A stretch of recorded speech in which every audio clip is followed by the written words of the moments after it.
అందరికీ నమస్కారం అండి. దేవి అనుగ్రహం ఛానల్‌కి స్వాగతం. ఈరోజు పాల్గొన మాసపు గురువారం. పౌర్ణమి కూడా ఈ రోజు నుండే మొదలవుతుంది. మనకు పౌర్ణమి రోజున హోలీ వస్తుంది అంటే చాలండి, దేశమంతా కూడా పండగే. దీపావళి తర్వాత మన దేశంలో అత్యంత వేడుకగా జరుపుకునే పండుగల్లో ఇది ఒకటే. ఈ పండుగ సత్యయుగం నుంచి జరుపుకుంటున్నట్లు హిందూ పురాణాలు చెబుతున్నాయి. హోలీ అంటే అగ్ని లేదా అగ్నితో పునీతమైనది అని అర్థం. హోలీని హోలికా పూర్ణిమగా కూడా వ్యవహరిస్తారు. ఏటా పాల్గొన మాసంలో పౌర్ణమి రోజున వచ్చే ఈ పండుగను హోలీ, కాముని పున్నమి, డోలీ ఉత్సవం అని కూడా అంటారు. ఈ సందర్భంగా పుట్టు పూర్వోత్తరాల గురించి పురాణాల్లో ఎలాంటి విభిన్నమైన కథలు ప్రచారంలో ఉన్నాయో ఆసక్తికరమైన విషయాలను ఇప్పుడు తెలుసుకుందాం. రాక్షసరాజు హిరణ్యకశిపుడి కుమారుడు ప్రహ్లాదుడు నిత్యం విష్ణుమూర్తిని స్మరిస్తూ ఉంటాడు. అది హిరణ్యకశిపుడికి నచ్చదు. దీంతో ప్రహ్లాదుణ్ణి మట్టు పెట్టాలని నిర్ణయించుకుంటాడు. దీంతో అతని రాక్షస సోదరి హోలికను పిలుస్తాడు. ఆమెకు ఉన్న శక్తితో ప్రహ్లాదుణ్ణి మంటల్లో ఆహుతి చేయాలని ఆమెను కోరుతాడు. దీంతో ఆమె ప్రహ్లాదుణ్ణి ఒడిలో కూర్చోబెట్టుకుని మంటల్లోకి దూకుతుంది. అయితే విష్ణుమాయతో ప్రహ్లాదుడు ప్రాణాలతో బయటపడగా హోలిక రాక్షసి మాత్రం ఆ మంటల్లో చనిపోతుంది. హోలిక దహనమైన రోజునే హోలీ అని పిలుస్తారనే ప్రచారం ఉంది. అందుకే కొన్ని ప్రాంతాల్లో రాత్రివేళ హోలీ దహనం నిర్వహిస్తారు. కృతయుగంలో రఘునాథుడనే సూర్యవంశపు మహారాజు ఉండేవాడు. ఓ రోజు ప్రజలంతా వచ్చి హోలిక అనే రాక్షసి తమ పిల్లలను బాధిస్తుందని మొరపెట్టుకుంటూ ఉంటారు. ఆ సమయంలో అక్కడే ఉన్న నారద మహర్షి ఏటా ఫాల్గుణ పౌర్ణమి రోజున హోలికలను పూజిస్తే బాధలు తొలగిపోతాయని చెబుతాడు. ఆ పూజలు పగటివేళ చేస్తే కష్టాలు వస్తాయని, అంతా రాత్రివేళ నిర్వహించాలని వివరిస్తాడు. దీంతో అప్పటి నుంచి హోలీ పూజలు నిర్వహిస్తున్నట్లు మన పూర్వీకులు తెలుపుతూ ఉంటారు. ఈ విధంగా హోలీని జరుపుకోవటానికి అనేక పురాణ కథలు ఉన్నాయి. ఇక ప్రహ్లాదుడి యొక్క చరిత్రను గురించి తెలుసుకుందాం. ప్రహ్లాదుడు విష్ణు భక్తుడిగా ఎలా మారాడో ఈ కథను పూర్తిగా విన్నవారికి ఆ నరసింహస్వామి అనుగ్రహం పరిపూర్ణంగా పొందుతారు. పరీక్షిత్తు మహారాజు సుఖముని, ఓ రాజేంద్ర, సూర్యుడు ఒక్కడే అయినా సర్వదేశాల ప్రజలకి ఎలా కనిపిస్తున్నాడో అలాగే సర్వంతర్యామి అయిన నారాయణు కూడా ఏకరూపియే. సత్వగుణం వల్ల దేవతలు ఋషులు, రజోగుణం వల్ల అసుర బృందములు, తమోగుణం వల్ల యక్షులు రాక్షసులు పుట్టారు. సర్వంతర్యామి అయిన పరమాత్మను జ్ఞానులు తమ ఆత్మలోనే దర్శిస్తారు. శరీరం మీద అభిమానం వల్ల, నేను నాది అనే అహంకారం వల్ల రాగద్వేషాలు పుడుతున్నాయి. అభిమానం విడిచిపెడితే చాలు, పరమాత్ముడికి ఒకరి మీద ద్వేషం, క్రోధం ఉండవు. కామించి గోపికలు విపరీతమైన భయంతో, కంసుడు వైరభావంతో శిశుపాలుడు, ప్రేమతో మీరు, భక్తితో మేము ఆయన దర్శన భాగ్యం పొందుతున్నాము. జయ విజయులు వైకుంఠంలో ద్వారపాలకులు, విష్ణు సేవ తత్పరులు. ఒకమారు సనకనందనాది మునులు నారాయణ దర్శనార్థమై వైకుంఠమునకు రాగా అది తగు సమయము కాదని ద్వారపాలకులు వారిని అడ్డగించారు. అందుకు మునులు కోపించి విష్ణులోకానికి దూరమయ్యెదరు అని శపించాడు. అప్పుడు వారు శ్రీ మహావిష్ణువును శరణు వేడగా, మహర్షులు శాపమునకు తిరుగులేదు, కానీ మీరు నా భక్తులైనందువలన మీకు కొంత శాపం విమోచనం కలిగిస్తాను. మీరు నా భక్తులుగా 7 జన్మలు కానీ విరోధులుగా 3 జన్మలు కానీ భూలోకమున జన్మించిన పిమ్మట మరలా వైకుంఠానికి వస్తారని ఉపశమనాన్ని ఇచ్చారు. అప్పుడు వారు మీకు దూరంగా 7 జన్మలు ఉండలేమని, విరోధులుగా 3 జన్మలు ఎత్తుతామని పలికారు. ఆ జయ విజయములే కృతయుగంలో హిరణ్యాక్ష హిరణ్యకశిపులుగా, త్రేతాయుగంలో రావణ కుంభకర్ణులుగాను, ద్వాపర యుగంలో శిశుపాల దంతభక్తులుగాను జన్మించారు. ప్రతి జన్మలోనూ విష్ణువు అవతారం చేత వదులై అనంతరం శాప విముక్తి పొందారు. కశ్యప ప్రజాపతి భార్య అయిన తిథి గర్భాన హిరణ్యాక్ష హిరణ్యకశిపులనే మహావీరులు జన్మించారు. హిరణ్యాక్షుడు బలగర్వితుడై దేవతలను యుద్ధంలో ఓడిస్తూ అందరినీ భయభీతులను చేశాడు. పాతాళాంతర్ధాతమై భూదేవిని శ్రీ వరాహమూర్తి అవతారంలో ఉద్ధరిస్తున్న శ్రీ మహావిష్ణువు యుద్ధానికి కవ్వించాడు. అప్పుడు జరిగిన భీకరమైన యుద్ధంలో హిరణ్యాక్షుడు మరణించాడు. సోదరుని మరణానికి చింతిస్తూనే హిరణ్యకశిపుడు తల్లిదండ్రులను, బంధువులను ఓదార్చాడు. అనంతరం రాజ్యపాలన భారాన్ని మంత్రులకు అప్పగించి తాను తపస్సుకు వెళ్ళాడు. మందరగిరి పర్వత ప్రాంతాలలో నిరాహారుడై ఒంటికాలి బొటనవేలు మీద నిలిచి 100 దివ్య సంవత్సరాలు బ్రహ్మ కోసం ఘోర తపస్సు చేశాడు. అతని తపోమహిమకి సముద్రాలు కరిగాయి. కులగిరిలు కంపించిపోయాయి. గృహ నక్షత్రాదులు, సూర్యచంద్రులు గతి తప్పి తిరిగాయి. లోకాలన్నీ కూడా కిందుమిందులయ్యాయి. ప్రళయాలన్నీ తట్టుకోలేకపోయాయి. దేవతలు బ్రహ్మదేవుణ్ణి ఆశ్రయించారు. హిరణ్యకశిపునిపై దయతలచమని ప్రార్థించారు. ఫలితంగా హిరణ్యకశిపునికి బ్రహ్మ ప్రత్యక్షమయ్యాడు. వరాలు కోరుకోమన్నాడు.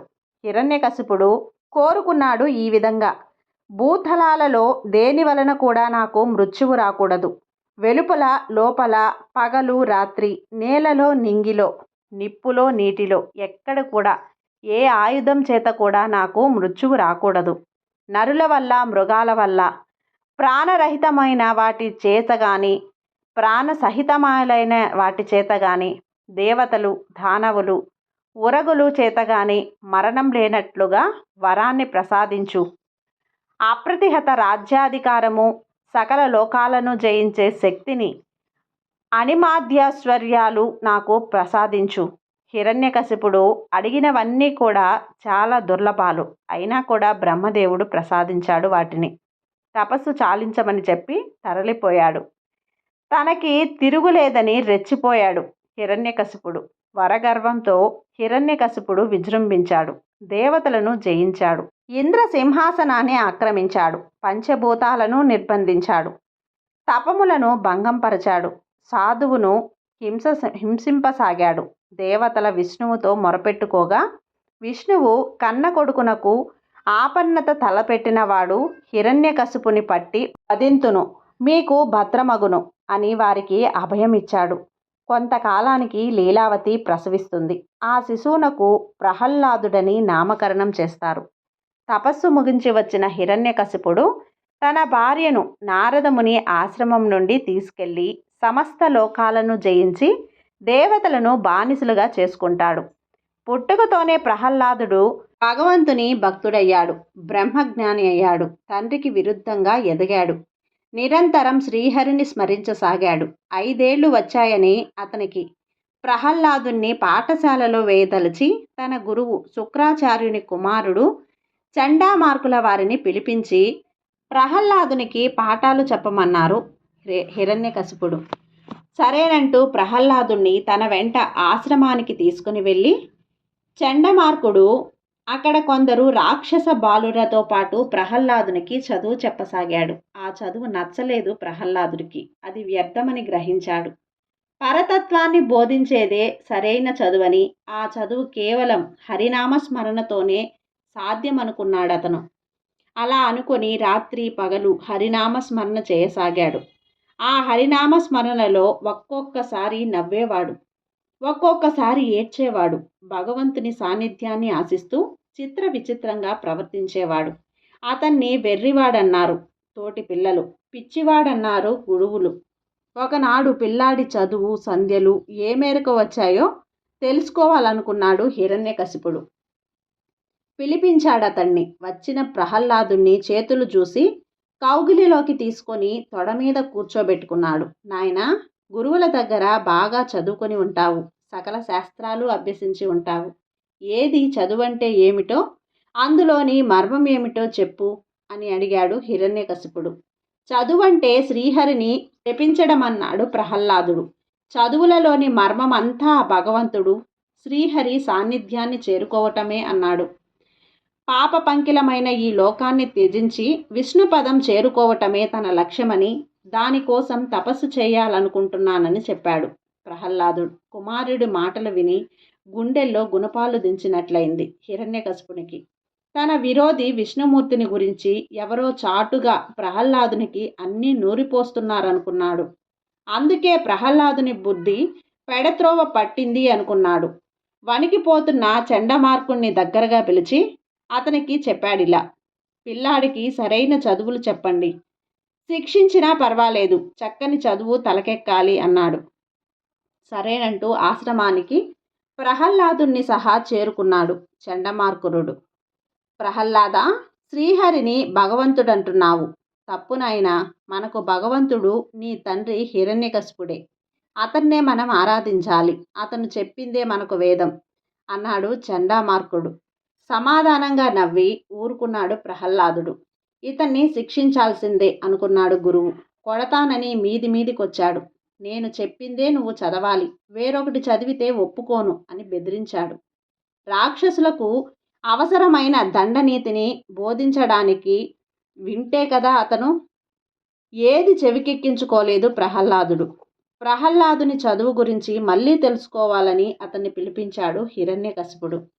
బాగుపడి ఉంటాడు, తన గురించి అంతా తెలుసుకుని ఉంటాడనుకున్నాడు. వచ్చిన ప్రహ్లాదుణ్ణి తొడమీద కూర్చోబెట్టుకొని లాలించాడు, బుజ్జగించాడు. ఏది, నువ్వు ఇటీవల నేర్చుకున్నదాన్ని చక్కగా చెప్పు అని అడిగాడు. పాత పాటే పాడాడు ప్రహ్లాదుడు. సింహాసనం మీద నుంచి కిందికి దిగి శ్రీహరిని కీర్తిస్తూ చిందులు వేశాడు. విష్ణుభక్తిని మించింది లేదని చెప్పాడు. విష్ణువుని చేరుకునేందుకు నవభక్తి సూత్రాలను తెలియజేశాడు. కొడుకు ప్రవర్తన పట్ల చెప్పలేనంత కోపం వచ్చింది హిరణ్యకశిపుడికి. ఇదేనా నువ్వు నేర్పిన విద్య అంటూ చండమార్కుణ్ణి అనేక తిట్లు తిట్టాడు. ఓరి బ్రాహ్మణాదమా, శత్రుపక్షం వహించి నా కొడుకుని నా మీదకే ఉసిగొల్పుతున్నావా? ఇదా నువ్వు ఇచ్చిన శిక్షణ? నిన్నేం చేసినా పాపం లేదు అన్నాడు. క్షమించాలి దానవేంద్ర, ఆ చదువులేవి నేనేం చెప్పలేదు. వాటిని ప్రహ్లాదుడు తనంత తానుగా నేర్చుకున్నాడు.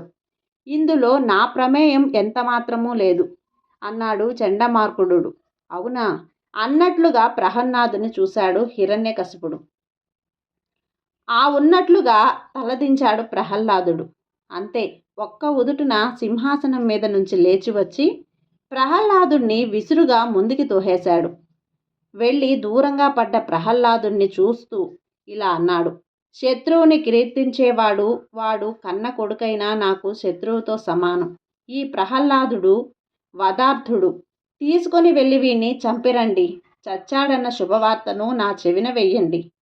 5 ఏళ్ల వాడైన ప్రహ్లాదుణ్ణి రెక్కలు విరిచి పట్టుకుపోయారు రాక్షసులు. అతన్ని చంపడానికి నానా రకాలుగా ప్రయత్నించారు.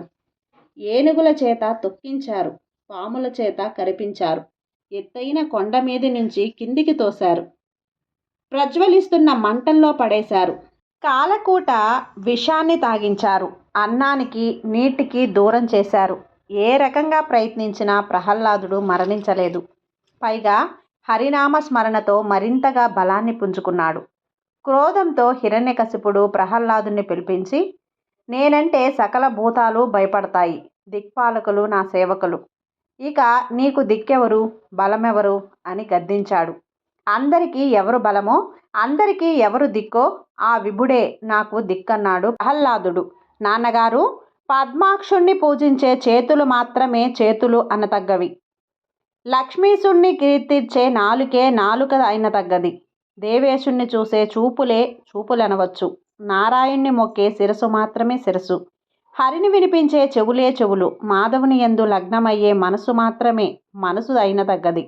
భగవంతునికి ప్రదక్షిణలు చేసే అడుగులే అడుగులు. ఆదిపురుషుని మీద లగ్నమయ్యే బుద్ధి మాత్రమే సద్బుద్ధి. పరదేవతని ధ్యానించే రోజు మాత్రమే మంచి రోజు. చక్రపాణిని తెలియచెప్పేది మాత్రమే అసలైన విద్య. విశ్వంభరుణ్ణి వివరించేవాడే సద్గురువు. వైకుంఠుని దగ్గరకు పొమ్మనేవాడే మంచి తండ్రి.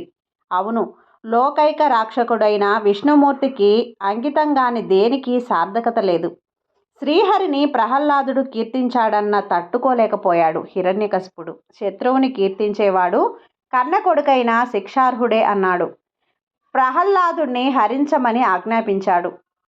రాజాజ్ఞను పాలిస్తూ ప్రహ్లాదుణ్ణి సంహరించేందుకు నానా రకాలుగా ప్రయత్నించి అలసిపోయారు రాక్షసులు. ప్రహ్లాదుడు మాత్రం మరణించలేదు. ఆ విషయాన్ని రాజుకు చెప్పి తమ ఆసక్తికతను వ్యక్తం చేశారు రాక్షసులు. క్షమించమన్నట్లుగా చేతులు జోడించి నమస్కరించారు. ఆశ్చర్యం! 5 ఏళ్లవాడు చావుని ఎదిరిస్తున్నాడా? వాణ్ణి చూసి చావు భయపడుతోందా? వాడి దగ్గర చేరడం లేదా? నమ్మశక్యంగా లేదే. ఏదో ఉంది. ఏదో శక్తి ప్రహ్లాదుణ్ణి కాపాడుతోంది. వాణ్ణి కాపాడుతూ తనని పరిహసిస్తోంది. పిల్లాడి మీద పగ పెంచుకొని మృత్యువుకి తను చేరువ కావటం లేదు కదా అనుకున్నాడు హిరణ్యకశిపుడు. భయపడ్డాడు. నిస్థానంగా సింహాసనంలో కూలబడ్డాడు. రాజుని గమనించాడు చండామార్కుడు. డీలాపడిన రాజుకి శక్తిని చేకూర్చుతున్నట్లుగా ఇలా అన్నాడు. మహారాజా, మరికొన్నాళ్ళు ప్రహ్లాదుణ్ణి నాకు అప్పచెప్పండి. మంచేదో చెడేదో చెప్పి ప్రయత్నిస్తాను. మరో అవకాశం నాకు కలిగించండి. హిరణ్యకశిపుడు ఆ మాటకి అవుననలేదు, కాదనలేదు. ఊరుకున్నాడు అంతే. మౌనం అంగీకారం అనుకున్నాడు చండామార్కుడు. ప్రహ్లాదుణ్ణి వెంట పెట్టుకొని ఆశ్రమానికి చేరుకున్నాడు. కొద్ది రోజులు గడిచాయి. ప్రహ్లాదుని బుద్ధిలో ఎలాంటి మార్పు రాలేదు. తలపట్టుకున్నాడు చండామార్కుడు. అభ్యర్థించాడిలా. నాయనా ప్రహ్లాద, నీ మూలంగా మా అందరి ప్రాణాలు పోయేట్టుగా ఉన్నాయి. చిన్నవాడివైనా చేతులెత్తి నమస్కరిస్తున్నాను. నా మాట వినరా? ఆ హరినామస్మరణ మానుకోరా? సమాధానం లేదు ప్రహ్లాదుని వైపు దగ్గర నుంచి. నీ కుల విద్యలు నీకు నేర్పుతున్నావు. నేర్చుకొని నీ తండ్రిని సంతోషపెట్టు. సమాధానం లేదు. నేను చెప్పినట్లు నువ్వు వినలేదనుకో, నిన్ను ముక్కలు ముక్కలుగా చేస్తాను, ఉప్పు పాతరేస్తాను బెదిరించాడు చండామార్కుడు. బెదిరిపోలేదు ప్రహ్లాదుడు. పైగా భగవద్భక్తిని మరింతగా పెంచుకోసాగాడు. దైవాన్ని తాను ధ్యానించడమే కాదు, తోటి పిల్లలంతా ధ్యానించేటట్టుగా చేయసాగాడు. వారందరికీ భక్తితత్వాన్ని ఉపదేశించాడు. హరికథలు వినిపిస్తూ భగవద్ధర్మాలు బోధించడం ప్రారంభించాడు. వినసొంపుగా ఉన్న ఆ కథలన్నీ ధర్మాల్ని వంటబట్టించుకుంటూ పరవశించిపోసాగారు బాలకులు. ఓనాడు అడిగాడిలా, నీకివన్నీ ఎలా తెలుసు?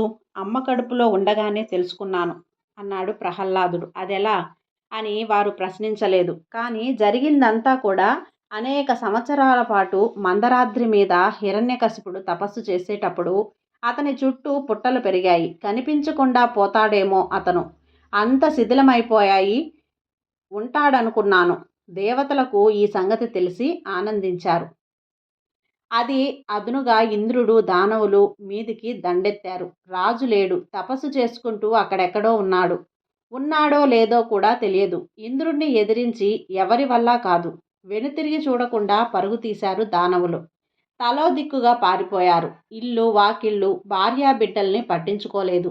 సొంత కాపురాల్ని పట్టించుకోలేని వారు హిరణ్యకశిపుని భార్య లీలావతిని పట్టించుకుంటారా? పట్టించుకోలేదెవరు. అంతఃపురంలో ఆమె ఒంటరిదైపోయింది. అప్పుడు ఆమెను ఇంద్రుడు చెరబట్టాడు. ఆకాశదారులంట తీసుకుపోసాగాడు. అప్పుడు ఆమె గర్భవతి. రక్షించేవారు ఎవరూ లేక బోరున వినిపించసాగింది. ఆమె రోదన నారదుడు విన్నాడు. ఇంద్రుణ్ణి వారించాడు. పతివ్రతని, పరమ పత్నిని చెరపట్టడం మహాపాపం. నా వాట విను. ఆమెను విడిచిపెట్టు అన్నాడు నారదుడు. విడిచిపెట్టనుగాక విడిచిపెట్టను అన్నాడు ఇంద్రుడు. మునీంద్ర, ఈ లీలావతి ఇప్పుడు గర్భవతి. దేవతలకు హాని చేసే హిరణ్యకశిపుని విషబీజం ఈమెలో వృద్ధి పొందుతోంది. ఇటువంటి సమయంలో ఈమెను విడిచిపెట్టడం దేవతలకు హాని తలపెట్టడమే. అందుకనే విడిచిపెట్టనంటున్నాడు. ఈమె ప్రసవించే వరకు బంధించి ఉంచుతాను. ప్రసవానంతరం పుట్టిన బిడ్డని చంపి అప్పుడు ఆమెను విడిచిపెడతాను అన్నాడు. నీ ఊహ సరికాదు అన్నాడు నారదుడు. ఇప్పుడీ సాధ్వి గర్భంలో పెరుగుతున్నది నువ్వు అనుకుంటున్నట్లుగా దేవతలకు శత్రువు కాదు. పరమ భగవత్పాత్రుడు పెరుగుతున్నాడు. పాపరహితుడను. అతన్ని చంపడం నీ వల్ల కాదు. నా మాట విను. లీలావతిని విడిచిపెట్టు. ఆలోచనలో పడ్డాడు ఇంద్రుడు. మీద నమ్మకం లేదా అని అడిగాడు నారదుడు. ఉంది. నీ మాట మీద నమ్మకంతోనే ఈమెను విడిచిపెడుతున్నాను. లీలావతిని విడిచిపెట్టాడు. ఇంద్రుడు వెళ్ళిపోయాడు. పెను ప్రమాదం నుంచి తనని తప్పించి రక్షించినందుకు చేతులు జోడించి నమస్కరించి నారదముని పాదాలను ఆశ్రయించింది లీలావతి. ప్రాణభిక్ష పెట్టారు. కృతజ్ఞురాలిని అన్నది. రా తల్లి రా అంటూ ముందుకు నడిచాడు నారదుడు. లీలావతి సహా తన ఆశ్రమానికి చేరుకున్నాడతను. నీ భర్త తపస్సు నుండి తిరిగి వచ్చేంత వరకు నువ్విక్కడే ఉండవచ్చు. నీకు ఏ కొరత రాదు అన్నాడు. నారదమునిని సేవిస్తూ లీలావతి రోజులు గడపసాగింది. ఆమె భక్తికి మెచ్చాడు నారదుడు. ఆమెకు పరతత్వాన్ని బోధించాడు, జ్ఞానబోధ చేశాడు. నారదుని బోధలన్నీ తల్లితో పాటు ఆమె గర్భంలో ఉన్న ప్రహ్లాదుడు కూడా విన్నాడు, బాగా ఆకలింపు చేసుకున్నాడు. ఈ కారణంగానే పుట్టుకతోనే ప్రహ్లాదుడు హరిభక్తుడు కాగలిగాడు, గొప్ప జ్ఞాని అయినాడు. ఆ జ్ఞానాన్నంతా పంచుతున్నాడు ఇప్పుడు. తా చెడ్డకోతి వనమెల్లా చెరిచిందన్నట్లుగా ప్రహ్లాదుడు తానొక్కడే కాదు, రాక్షస బాలుకలందరి చేత హరినామస్మరణ చేయించడాన్ని చండామార్కుడు గమనించి కొంపలు మునిగిపోయాయనుకున్నాడు. ప్రహ్లాదుణ్ణి ఆశ్రమానికి తీసుకుని వచ్చి తప్పు చేశావనుకున్నాడు. ప్రహ్లాదుని వెంట పెట్టుకుని హిరణ్యకశిపుణ్ణి సమీపించాడతను. చేసిన తప్పుని క్షమించమంటూ ఆశ్రమంలో ప్రహ్లాదుడు చేస్తున్నదంతా కూడా రాక్షసరాజుకి వివరించాడు చండమార్కుడు. నిజమా? ఉరుముతూ చూశాడు హిరణ్యకశిపుడు. నిజమేనన్నట్లుగా సన్నగా నవ్వాడు ప్రహ్లాదుడు. ఆ నవ్వు భరించలేకపోయాడు హిరణ్యకశిపుడు. ఆగ్రహంతో ప్రహ్లాదుని జుట్టు పట్టుకున్నాడు. కులనాశక, నన్ను కాదని నా శత్రువులని స్మరిస్తున్న నిన్ను ఈ క్షణమే నరకానికి పంపుతాను. ఎవడడ్డొస్తాడో చూస్తాను. అయినా ఎవరి వెన్నుదన్ని చూసుకొనిరా నీకింత పొగరు అని అడిగాడు. ఆ నారాయణ్ణి చూసుకొని అన్నాడు ప్రహ్లాదుడు. ప్రహ్లాదా అని గట్టిగా అరిచాడు హిరణ్యకశిపుడు. ప్రహ్లాదుణ్ణి విసురుగా ముందుకు తోసివేశాడు. ఆ విసురుబాటుకి ఇంకొకరైతే వెళ్ళి నక్షత్ర మండలంలో పడతారు. కానీ ప్రహ్లాదుడు పడలేదలా.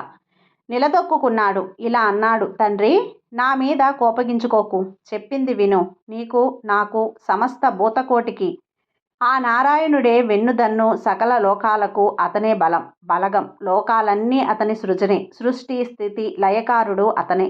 అతన్ని కాదనుకొని అతనితో శత్రుత్వం పెంచుకోవటం అవివేకం. నా మాట విను తండ్రి. నీలోని అసురగుణాన్ని వదులుకొని ఆ పరతత్వుణ్ణి ఆశ్రయించు. మనకంతా శుభమే జరుగుతుంది. తన ముందు శత్రువుని పొగడమే కాక తనకే హితబోధ చేస్తున్నట్లు ప్రహ్లాదునిపై అంత ఎత్తున లేచాడు హిరణ్యకశిపుడు. శుభమా? శత్రువుని తల వంచుకోవటం శుభమా? బోరి, నా పరాక్రమాలు తెలియక నోటికి వచ్చినట్లుగా మాట్లాడుతున్నావు. గురువులు నేర్పిన విద్య కాదని ఏదేదో నేర్చుకొని హరి హరి అంటావు ఏమిట్రా? శ్రీహరిని తలవటం మానవా? తండ్రి, తీయమావి చిగురులు తినే కోకిల కొండమావి చెట్లను ఆశ్రయిస్తుందా? దట్టమైన పాలసముద్ర అలలపై ఉయ్యాలలూగే రాజహంస మాయలు జలాశయానికి వెళ్తోందా? దట్టమైన కలువ పూల పుప్పొడి మాత్రమే తినే తుమ్మెద ఉమ్మెత్త పూలపైన వాలుతోందా? మీరు నాకు ఎన్ని చెప్పినా వ్యర్థమే. నా మనసు నిత్యం శ్రీహరి పాద పద్మాలయందే లగ్నమై ఉంటుంది అని పలికాడు. అది విన్న హిరణ్యకశిపుడు క్రోధంతో రగిలిపోతూ, నా శత్రువు అయిన శ్రీహరిని పొగిడి కోరి మృత్యువుని కౌగిలించుకుంటున్నావు. ఎక్కడ్రా? ఎక్కడ నువ్వు చెప్పే శ్రీహరి? చూపించు. వాడి అంతు తేలుస్తాను. నీ పినతండ్రిని చంపిన నాటి నుంచి వాడి కోసం వెతుకుతూనే ఉన్నాను. కనిపించడం లేదు. దాక్కున్నాడెక్కడెక్కడో. దమ్ముంటే బయటికి రమ్మను. నాకంట పడమను. కాళ్ళు చేతులు విరిచి కట్టగట్టి విసురుతాను అన్నాడు హిరణ్యకశిపుడు. శ్రీహరిని గురించి ఎంతలేసి మాటలు వినవలసి వచ్చింది. అయ్యయ్యో, భరించలేకున్నా ఉన్నాను. ప్రహ్లాదుడు తప్పు అన్నట్లుగా లెంపలు వేసుకున్నాడు. పరతత్పురుడు నాకంటే గొప్పవాడు, శ్రేష్ఠుడు ఇంకెవరున్నారురా? నేనే భగవంతుణ్ణి. నన్ను కాదనుకు. నీకు పుట్టగతులుండవు అన్నాడు. హిరణ్యకశిపుడు కోపాన్ని తమాయించుకునేందుకు దీర్ఘంగా నిట్టూర్చాడు. తర్వాత తెలివిగా అడిగాడిలా, నా రక్తం పంచుకొని పుట్టినందుకు చిన్న సాయం చెయ్యి నాయనా. ఆ శ్రీహరిని ఎక్కడున్నాడో చెప్పు. శ్రీహరి ఎక్కడున్నావంటే ఏం చెప్పను తండ్రి. అతను సర్వంతర్యామి. ఇక్కడ అక్కడనే కాదు, ఎక్కడ పడితే అక్కడ ఉంటాడు. ఏ పేరుతో పిలిచినా పలుకుతాడు అన్నాడు ప్రహ్లాదుడు. అవునా? అయితే ఈ సభా మండపంలో ఈ స్తంభంలో ఉంటాడా అన్నాడు కోపంతో కసిగా అడిగాడు హిరణ్యకశిపుడు.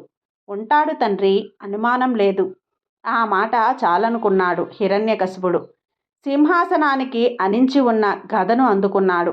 ఏది చూపించు అన్నాడు. గదతో స్తంభాన్ని గట్టిగా మోదాడు. ఆ స్తంభాన్ని గద తాకిన మరుక్షణం భీషణమైన ఘోష పుట్టింది. బ్రహ్మాండం బొద్దలవుతున్నట్లుగా శబ్దమైంది. ఆ శబ్దానికి భూతకోటి సమస్తం అదిరిపడింది. ప్రళయం వచ్చినట్లుగా బెదిరిపోయింది. నివసిస్తున్న ఘోర నాదాన్ని భరించలేకపోతున్నట్లుగా చేతిలోని గదను వదిలి హిరణ్యకశిపుడు చెవులు మూసుకున్నాడు, కళ్ళు కూడా మూసుకున్నాడు. మూసుకుపోయిన కళ్ళను కూడా తెరిపించేటంతటి కాంతి ముఖాన పడటంతో కళ్ళు తెరిచి చూశాడు.